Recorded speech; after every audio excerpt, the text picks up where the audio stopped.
আচ্ছা, তোমাদের প্রথম নিজেদের স্কুলে যাওয়ার দিনটা কাদের কাদের মনে আছে বলো তো?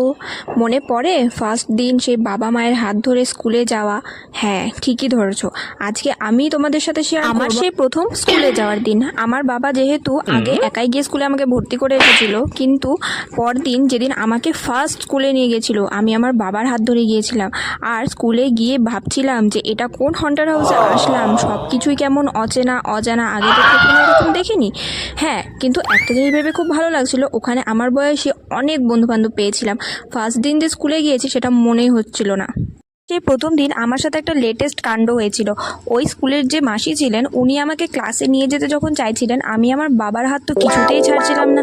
আমি আমার বাবার পেছনে লুকিয়েছিলাম। উনি আমাকে জোর করাতে আমি না এদিক ওদিক ছুটোছুটি শুরু করে দিয়েছিলাম। সেটা তো একটা বিশাল ব্যাপার ছিল আমার কাছে। তারপরে যখন ক্লাসে গেলাম আমি অনেক অচেনা ছেলে মেয়ে এদের সবাইকে না বন্ধু করে নিতে পারি। আর সেদিনও আমি অনেক কাউকে একদিনে পটিয়ে নিয়েছিলাম, জানো তো। তাই আমার ফ্রেন্ডের কোনো অভাব ছিল না। আর সেদিন বাবা আমাকে রেখে লুকিয়ে লুকিয়ে বাড়ি চলে আসতো, আর এটাই আমার ভালো লাগতো না, তাই আমি কাঁদতাম। আচ্ছা, তোমাদের প্রথম দিনের স্কুলের এক্সপিরিয়েন্স কেমন ছিল আমাকে কিন্তু অবশ্যই কমেন্ট করে জানিও। আর যারা যারা বাবা মাকে ভালোবেসে থাকো, ইনফ্যাক্ট স্কুলের বন্ধুদের ভালোবেসে থাকো, তারা কিন্তু অবশ্যই ভিডিওতে একটা লাইক করে দিও। টাটা, আজকের জন্য এতটুকুই, বাই বাই।